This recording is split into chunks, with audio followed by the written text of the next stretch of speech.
On Phuket Live 89.5, Steve with you through until 3 on Lifestyle. And with it being 1 till 2, we like to bring a guest into the studio, find out what they're doing, what they're all about.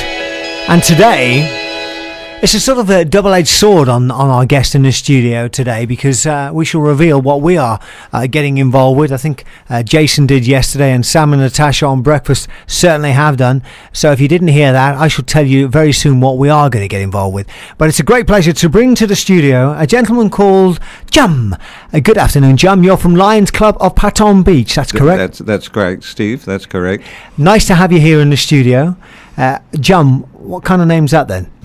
Well, it's short for Jahanbaz. My full name is Jahanbaz Ali Khan, but everybody calls me Jum. It's much more simple. Very good. I can understand that. Jum, so where are you originally from then? I'm from Torquay in Devon, in Beautiful England, part of the world. in the southwest, Queen of the English Riviera. It is, and I can tell by your voice as well. Very, very posh part of the world. And lovely cream there. Clotted cream. I love it. Do you know, Steve, I've just found a disastrous thing.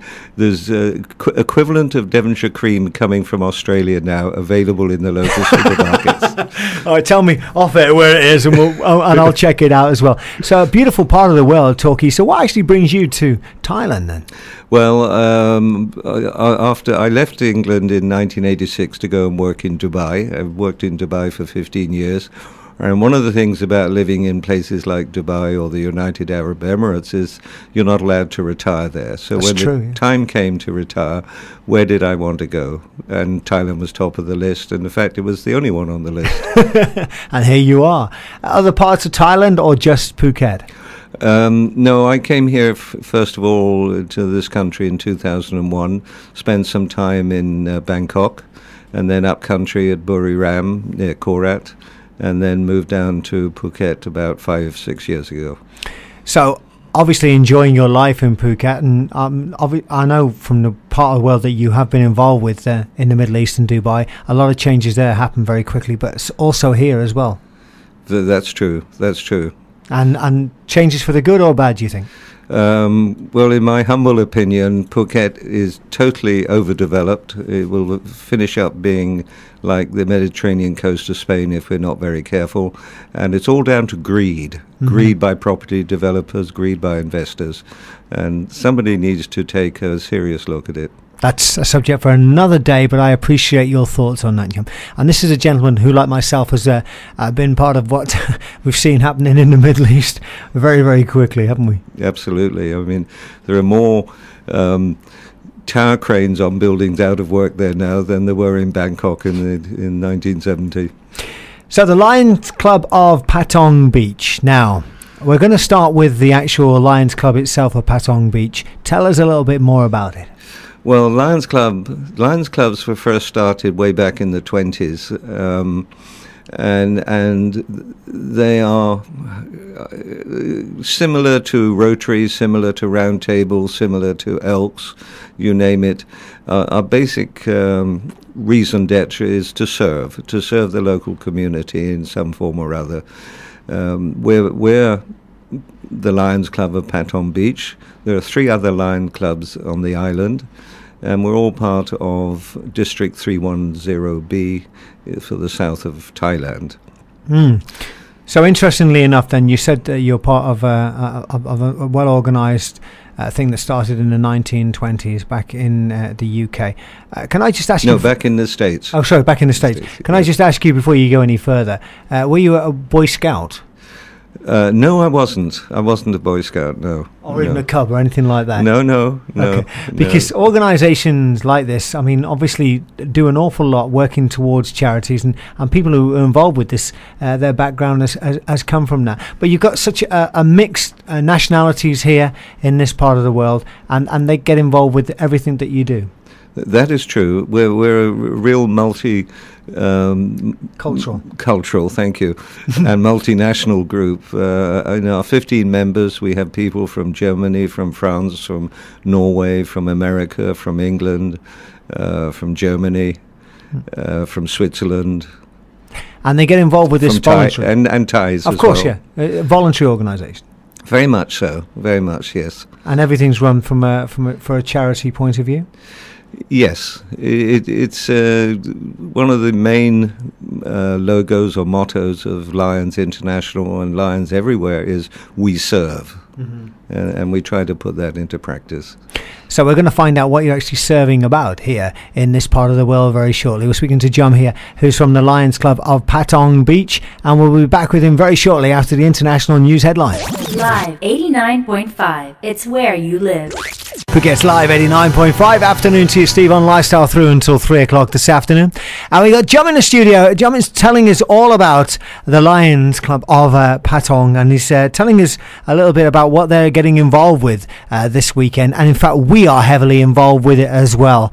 And also, what actually does the Lions Club of Patong Beach and other Lions Club get involved with as well around the world? Let's start with the actual event this weekend then. It's already hotting up. We've had discussions off the air. So tell us a little bit more about it then, Jum. Well, we're staging what we call the Phuket Go-Kart Team Championships at the circuit in Patak Road, Geelong. We have 10 teams invited, and there are 5 people in each team. And they will race around the circuit 5 or 6, 7 laps. We take the fastest times, and we work out through the computerized timing system the fastest team, the fastest individual, and so on. Now this is the second year that we've done this, and I'm pleased to say that many teams have returned because they thoroughly enjoyed it last year. So our it's sponsors, full. Sorry. It's full, sorry. You're full house. You've got every team in there. Full. Yes, we've got a full set of 10 teams. Our sponsors this year, our main sponsors are Auto Express, the specialist imported car dealer, and Sarapan Pleng, a Thai restaurant in Patak Road, Geelong. We're also thankful to the Chrissy Group and to Julapan Stationery in Geelong for their support. Of course, Phuket News and Live 89.5 heavily involved with this, team members. Well, I was coming to that because you guys have done a terrific job for us, mentioning us every week in the newspaper for the last few weeks, and a really nice advert, and we're delighted to welcome your team to the event. You may not say that after the event. I mean, I've seen the vagabonds that are going to be driving in. I mean, you know a couple of them personally, but I'm hoping you have some go-karts left. So what are the rules then? Well, first of all, I have to stress it is a no-contact sport. I knew you were going to say that. But you know that what happens? People, when you get in a bumper car, at the first, it's the same kind of thing. Now, I know we have to be respectable about this, and there are rules, etc., because there's a lot of health and safety involved. If you watch the Grand Prix on television, you'll see that there are certain different types of flags that they use. The starting flag is usually the national flag. The finishing flag is the checkered black and white one. Then there's a red and yellow striped one for oil on the track. There's a blue one saying you're going to be overtaken, and then there's a black flag. Now, if you get a black flag, it means you're off into the pits straight away, and we have no hesitation in using black flags. Now, Jum actually has a lot of experience in this himself, so he'll have seen people get a lot of black flags, and at first, people sort of look at you and say, "Are you serious about this?" And say, "Yes, we are serious," because it is.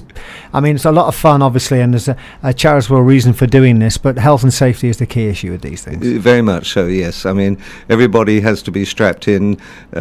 Helmets are worn, and all the usual safety regulations apply. Now, the actual event itself is for a charitable event. Tell us a little bit more about this. Yes, we use this event to raise money for our eyesight improvement program at local primary schools. We have a special school that we've adopted, as you might call it, Ban Bangton School in Katu. And we work with KT Optics. KT Optics are a great supporter of ours, of this program. And just 10 days ago, their technicians and their ladies took all their eye testing equipment to Ban Bangton School, and we tested over 200 students. Now, you've got this video on the Facebook page. I've seen it as well. It's fantastic. Yes. And on Friday of this week, the 27th, we're going to a second school. This will be the first time that we've gone to this school. This is Ban Bang Ku. This is in the airport road, just north of the bypass junction. And they have 260 students there, all primary age or pre-primary. And any child that is found to need glasses, then KT Optics will supply prescription glasses, which we pay for. That's fantastic. Wow, well done to you. And it's quite an ongoing thing, this as well, obviously developing to a second school. So the idea of the go-karting championship, a lot of fun with this, but all the proceeds obviously going towards helping the improvement program, the eyesight improvement program.